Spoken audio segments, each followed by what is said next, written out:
DK. Golf Cat. Presented by Bones Brothers Media. What a way to finish.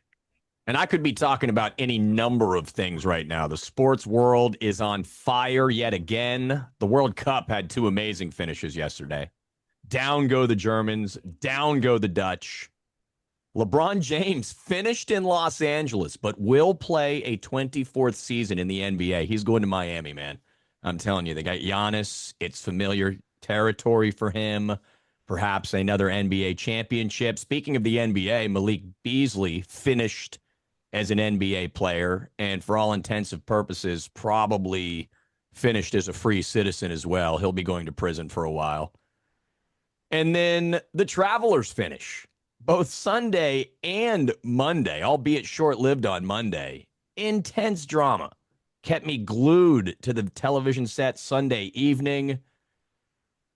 Hovland over Scheffler, and not to, bring any negativity into the conversation this early, but that really should be, this is not a hot take, really should be the final death knell of live golf right there, because you just cannot manufacture the kind of drama that the PGA is getting at their non-major events. I know they're signature events, but they're still just getting excellent drama, and it doesn't matter if it's a superstar at the end. This week we got two superstars, but it just doesn't matter. So great finish there at the Travelers. Welcome to the program. My name is Edge. It is the Bones Brothers Sports Show. Thanks so much for listening. Big shout out to begin the program. Wolf Goat advances into another round of the Fantasy Golf World Championship. Congratulations to Wolf Goat. We're pulling for you, buddy. Covey.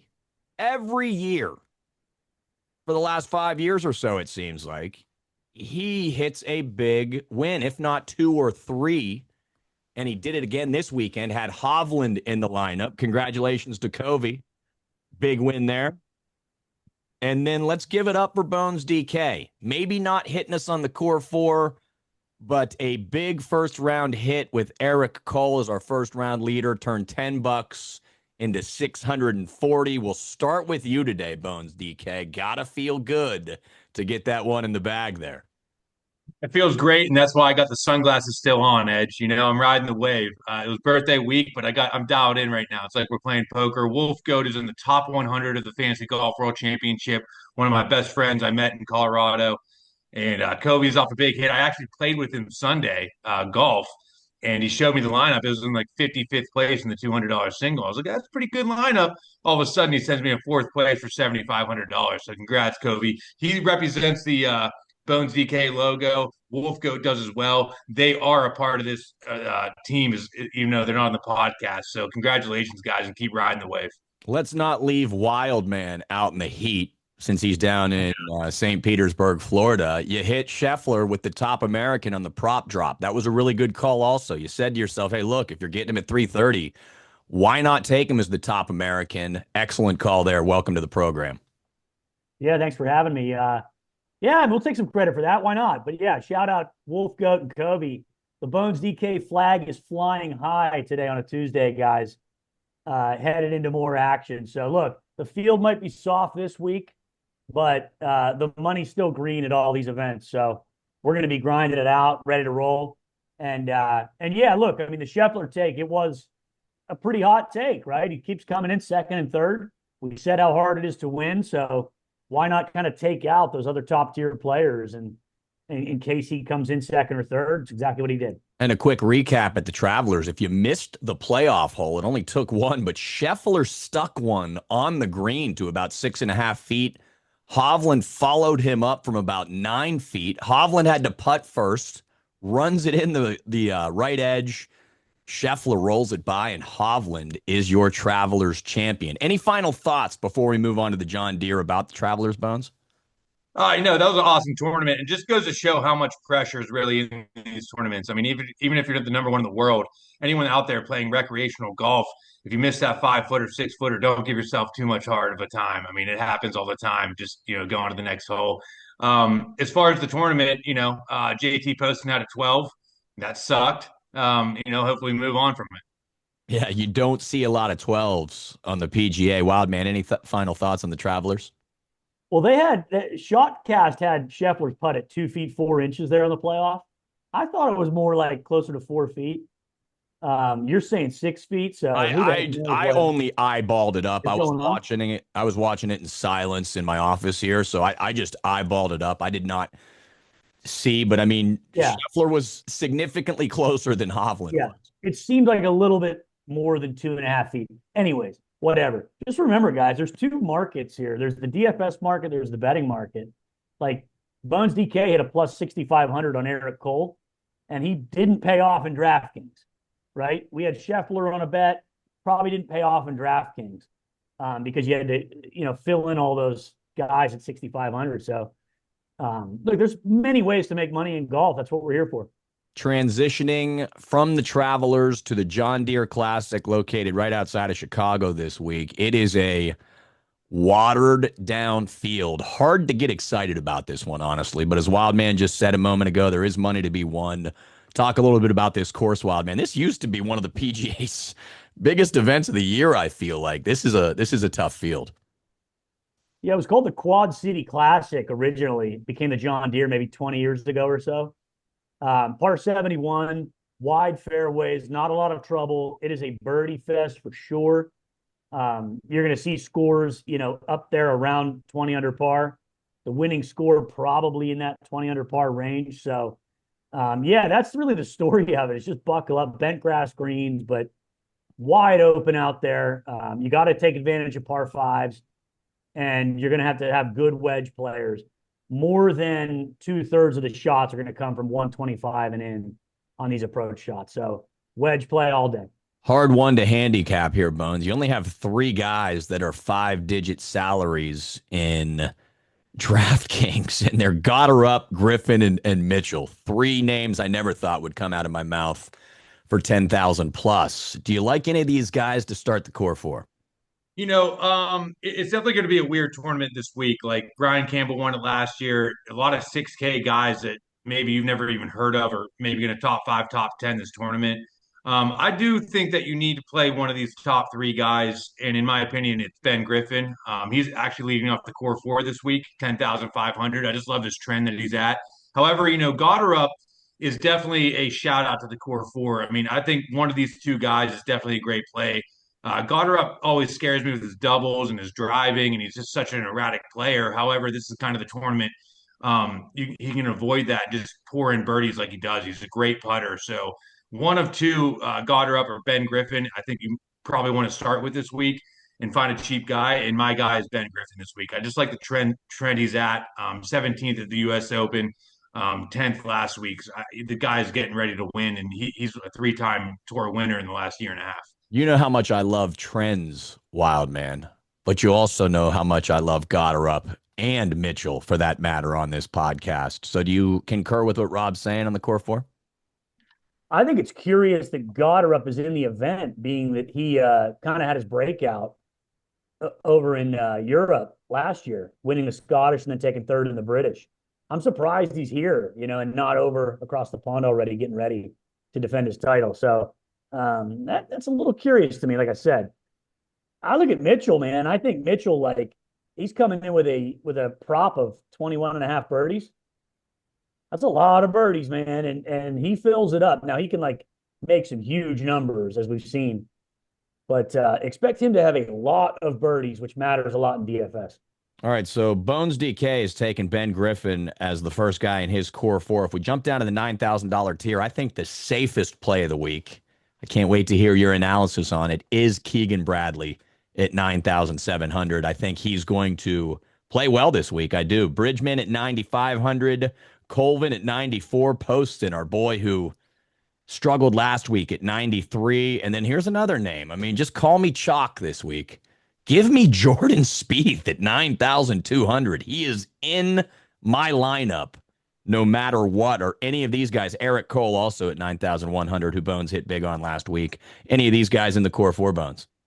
Real quick, shout out Keith Mitchell. He's one of my favorite golfers on tour, by the way. I just love the guy. He always has an unbuttoned shirt. He has the visor. His hair's messy. He's probably Good drinking vibe. beers before he drafts. I Very love good the guy. vibe. Yeah. Down to the 9K range. It's not fitting. Like, this range is not in my lineup. However, there's many guys I do like. Bridgman for sure. I mean, number one putter on tour, has a good finish here last year. He's just a great player, and we predicted him to have a good season. So I see Bridgman. The funny guy is Poston, right? I mean, 9,300. He's hitting all the corollary courses that we like this week. And I actually want to throw out a prop drop right now. JT Poston, first round leader. I think he has a potential to do that. He pours in birdies. However, he's not fitting in my lineup this week. Jordan Spieth, I told you a while ago, Edge. I'm off of him. I played him earlier in the season. He's just not playing good enough for me. I'm off on Jordan Spieth. Eric Cole is probably the most interesting in this range.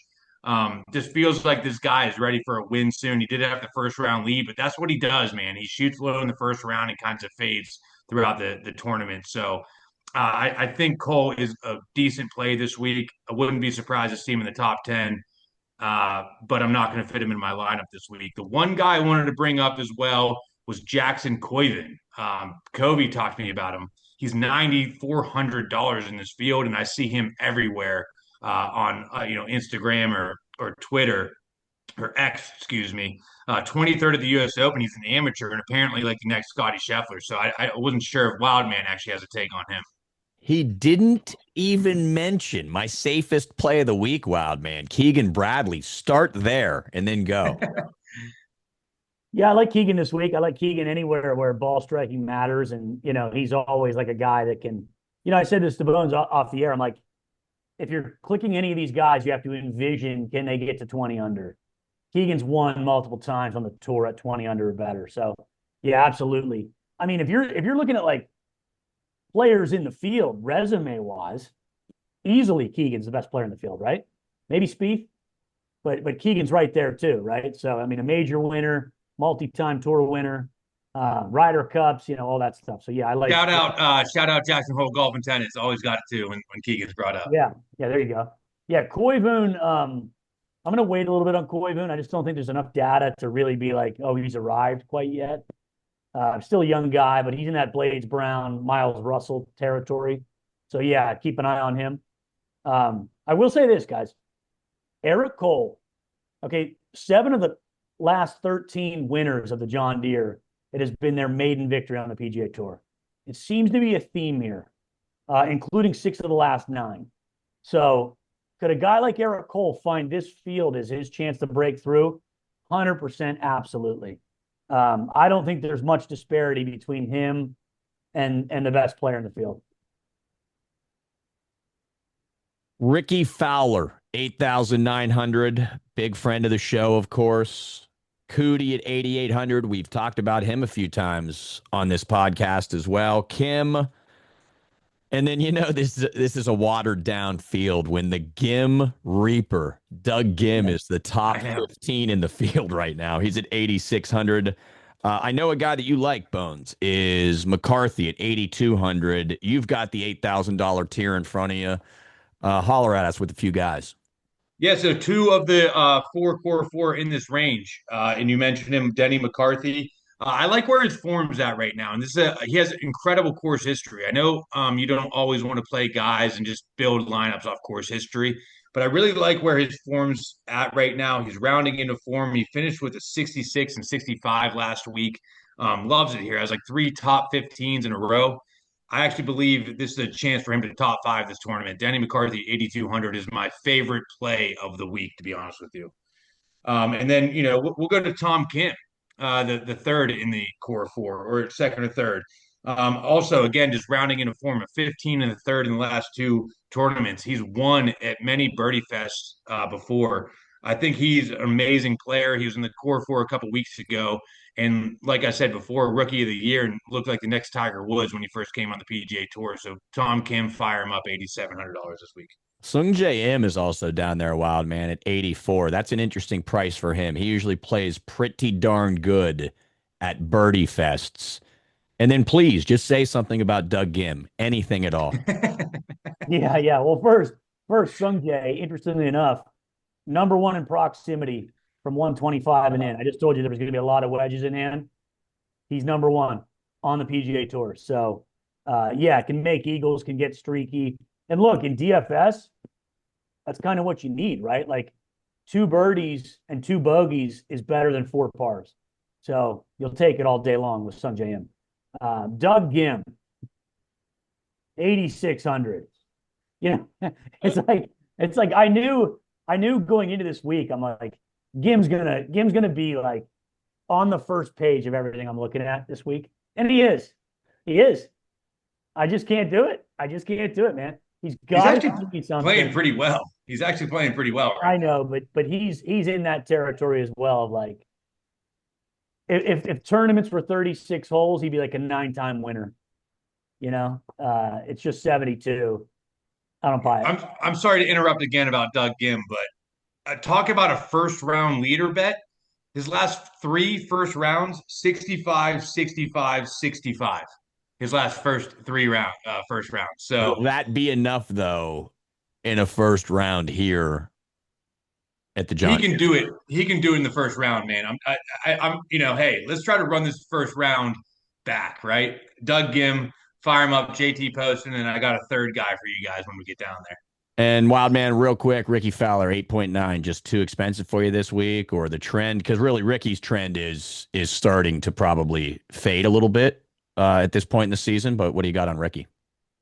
Yeah, I'm going to lay off Ricky this week, but I hope he plays well. It's like in one of those spots where I think we talked about Justin Rose like this a couple of weeks ago. Like I hope he makes the cut, and I hope he finishes like 29th. That gives us a little bit of momentum going into Detroit here in a couple of weeks where he's won. And, we can get back on the Ricky. But for this week, I'm going to say no. His putter's just not good enough.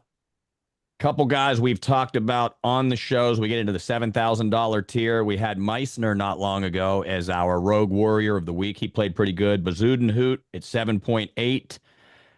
Blades Brown at 7.6. Potgieter at 7.5. Tony Finau, always interesting. Tony Finau, again, another one of those like most notable names that you see in the field. But when he's been in a field this year, made cuts, and is at times got hot. So any of these guys in that $7,000 tier, we're still looking for one guy in our core 4. We're going to finish off the core 4 in the 7K range. I'm a little worried he's going to be really high owned at this point, just based off what I'm looking at. But Blades Brown, $7,600. We've been playing this guy consistently every time he's in a tournament, has showed up every single time. His last 4 PGA events, a 3rd, 40th, 9th, and 14th.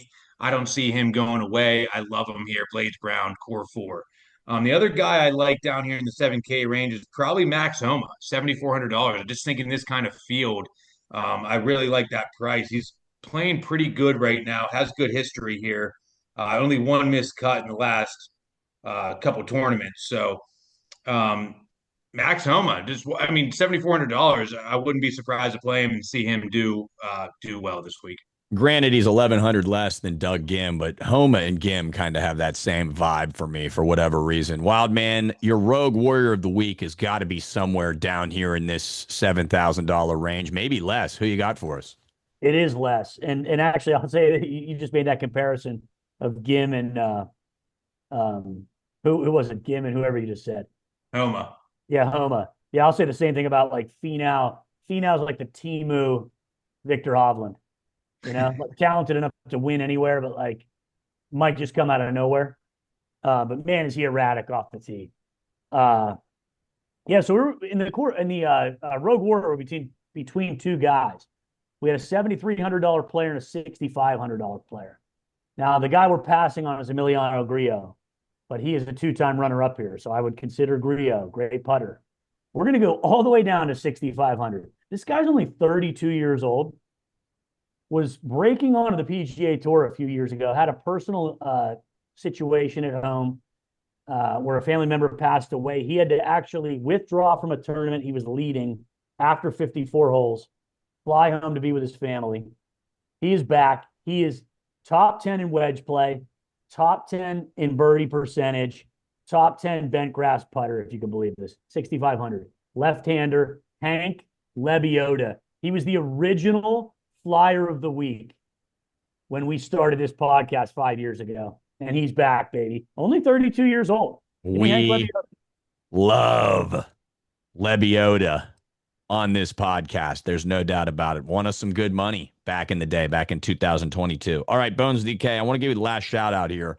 Anybody we didn't really talk about here, some of these guys are a little above my pay grade as far as like intel that I have on them or tournaments they've even played. Anybody else you want to mention?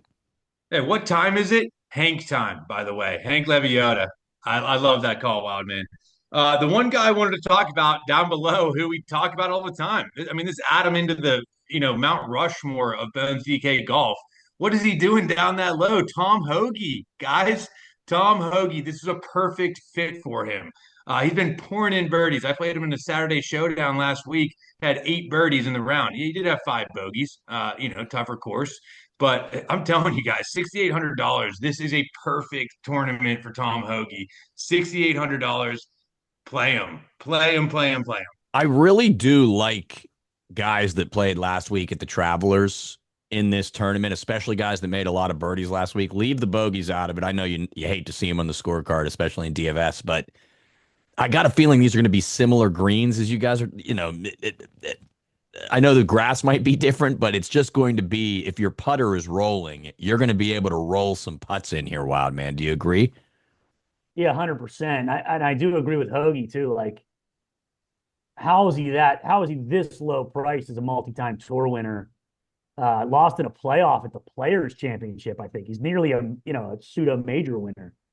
But yeah. I mean, like, again, we need those guys. Like, close your eyes and imagine, can I see this player get to 20 under par in a golf tournament? I believe Hoagie can get there. Hoagie has shot 63s and 62s in the past. So yeah, hot putter tends to win a lot of times. Is there anyone else in this field that you'd like to talk about before we move on to the prop drop?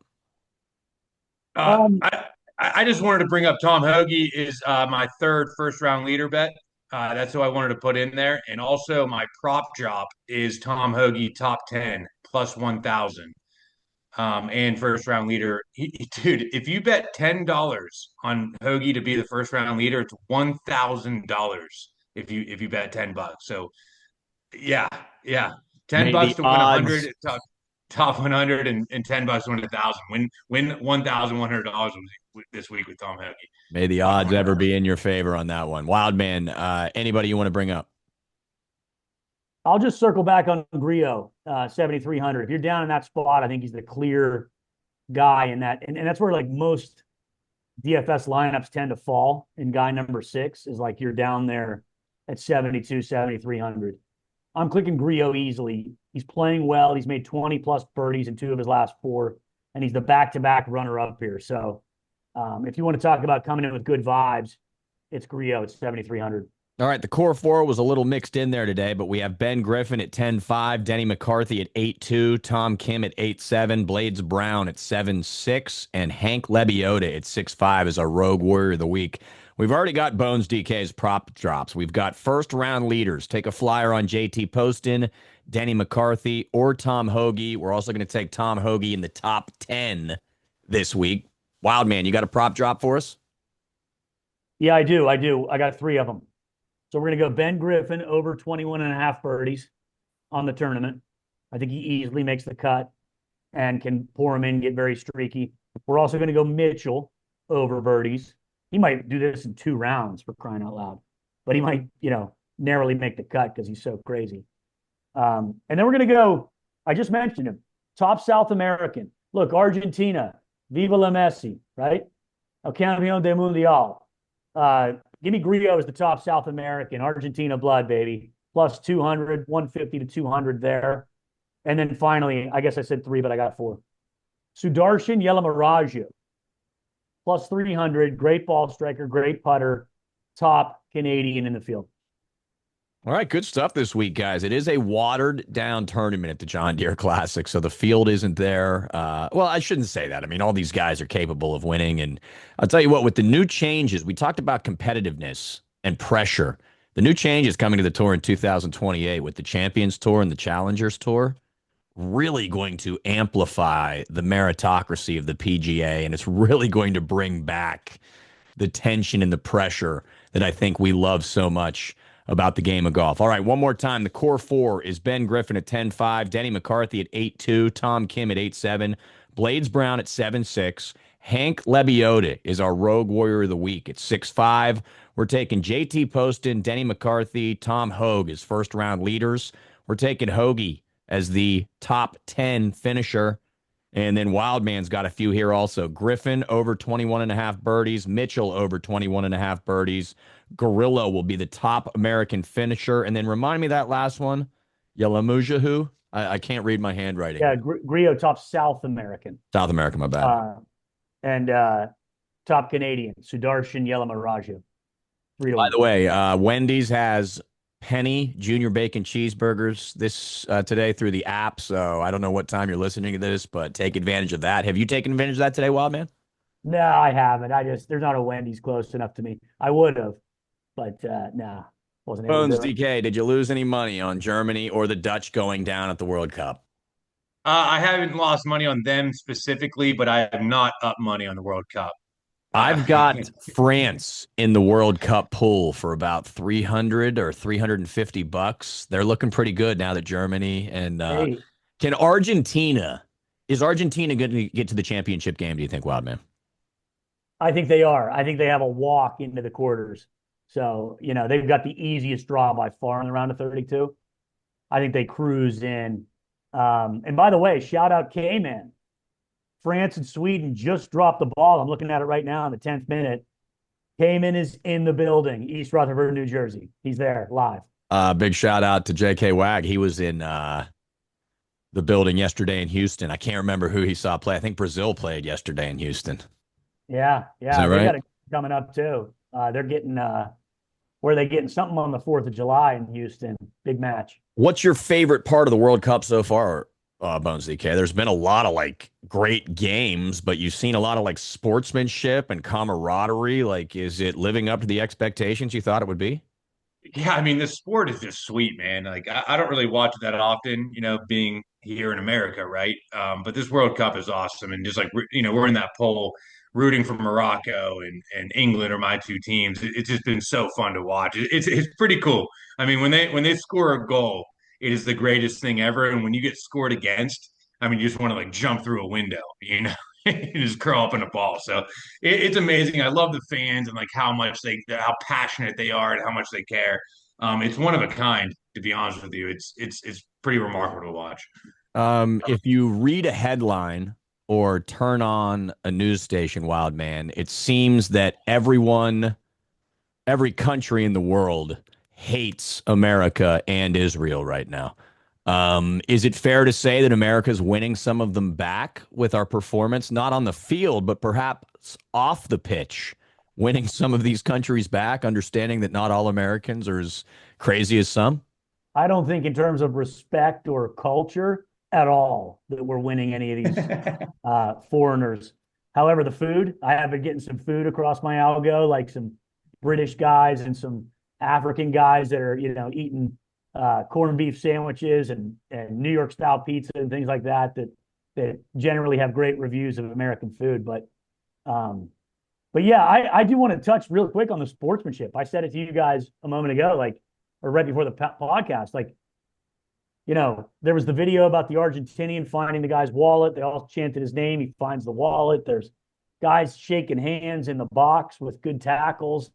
There are fans, respecting one another. I mean, the American culture is the exact opposite, guys. We've all been at the NFL, into an NFL stadium where, somebody's getting dragged out of every section with a bloody nose and MF and this, and Knicks fans sucker punching Spurs fans and, middle fingers, not to mention the athletes, the American athlete sitting out games and acting like divas and guys carrying guns and, percentages of these guys getting arrested and whatnot. I mean, it's a refreshing thing to watch. And to me, the knockout stage of the World Cup is bar none the best sporting event our civilization has to offer.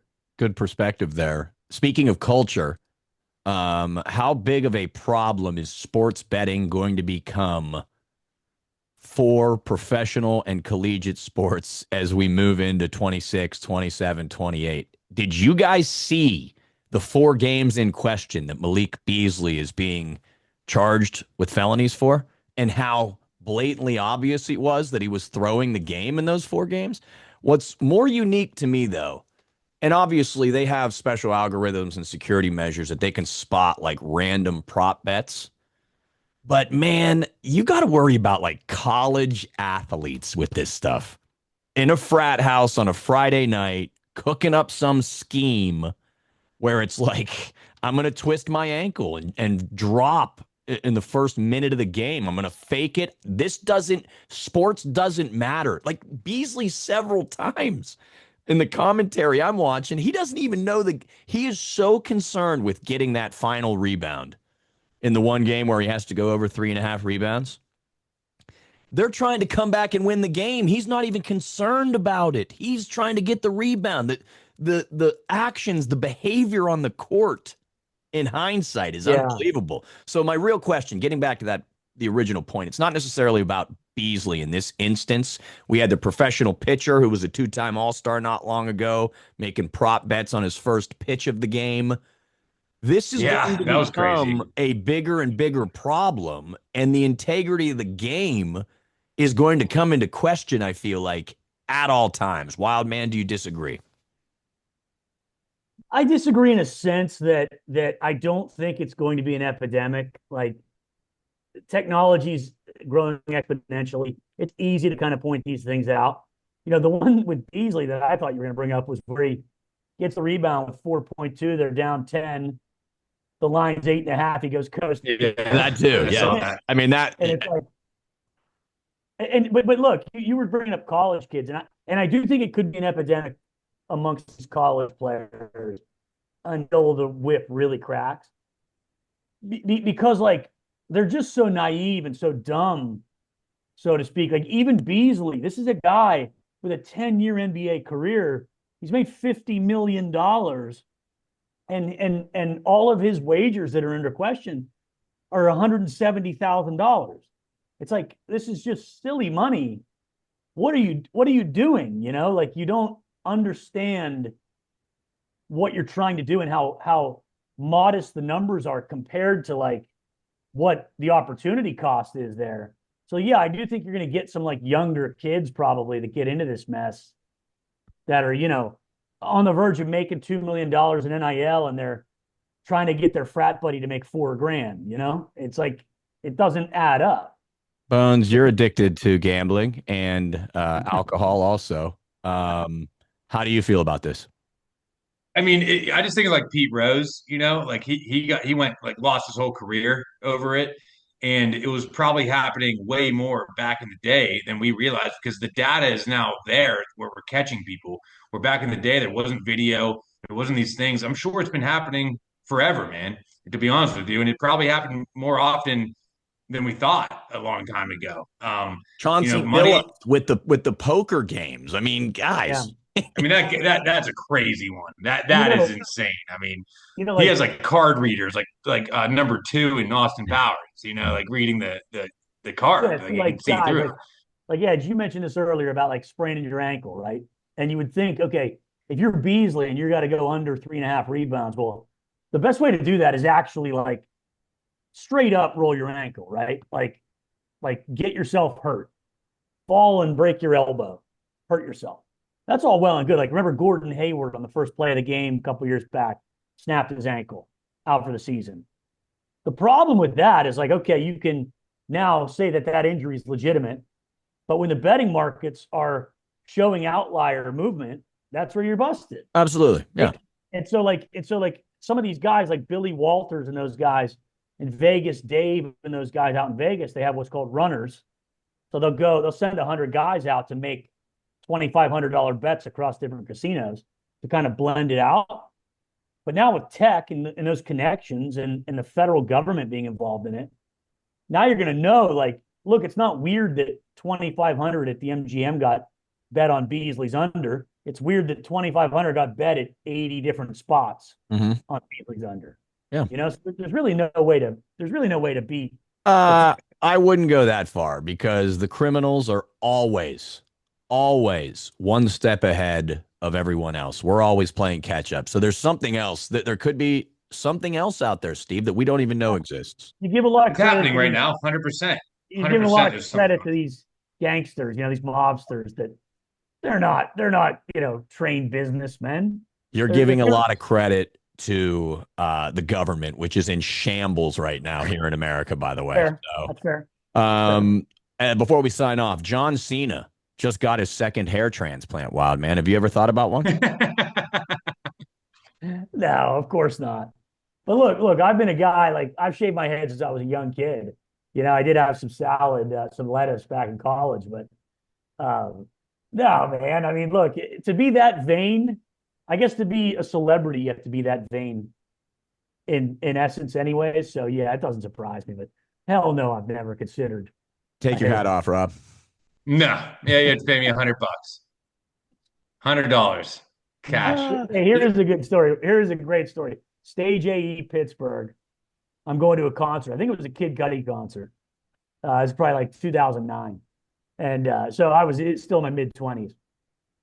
I go to the guy to get in. He's like, let me see your ID. I go, man, are you serious? He goes, take your hat off. I go, whew. He goes, I'm sorry, man. Go ahead. Go right through. Oh, man.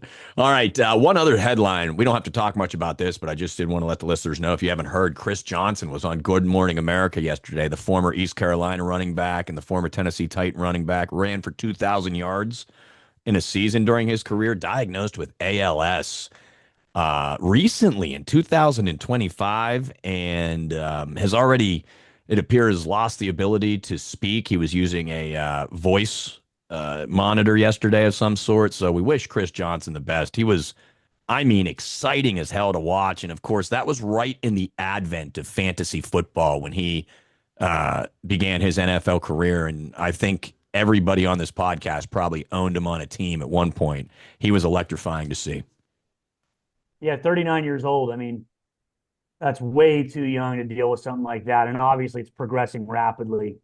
And it's just terrible. Like we've had some personal diagnoses that have been pretty grim, but there's treatment for it, and even for cancer, research is developing. And for ALS, unfortunately, it's just not at that rate yet where there's a cure for it. But that's devastating news. Yeah, it's heartbreaking. And I think, there's no easy way to say it. But again, if you got dreams in front of you, don't waste any time because you just never know. Finally, we're going to leave with this. The Masters, or I'm sorry, I asked a trivia question last night at Buffalo Wild Wings. Who has the lowest scoring total in the history of the Masters golf tournament at 20 under par? Would you like to take a guess at that, Wild Man? Oh, I know this. This is cakewalk for me. Bones Bones? D. Bones You D. wanna take Who is it? Who is it? Who is That it, was Wild Man? DJ. That was DJ in the only November Masters ever played. It was DJ. 20 2020. under par. Wild Man gets the gold star for You think today. I know? You think there's any DJ Oh, trivia you can give me? Yeah, he has a poster of DJ like on his wall, like in a I think bathing we've talked about suit. this before. Actually, I think you've asked us this question before. It took him a little longer to get it out than I thought it would, though, Rob, with his affection for DJ. By the way, DJ pulled out of the final qualifying at the Open. He will not play next week. All right, our core four, Griffin, McCarthy, Kim, and Blades Brown. Our rogue warrior of the week is Hank Lebioda. I love that. We're going to take first-round leaders as Poston, McCarthy, and Hoagie. Hoagie for a top 10 finish. Wildman's got several prop drops here also. Griffin and Mitchell over 21.5 birdies. We're going to take Gorillo as the top South American. And again, nothing's changed since the last time. I still can't read my handwriting. What's that final prop drop, Wildman? Top Canadian, Sudarshan Yelamanraju. Whoa. What a name. Spell that one for me. You Yeah, I don't know. have to, Yeah. actually. You don't have to, actually. All right. It is the John Deere Classic outside of Chicago.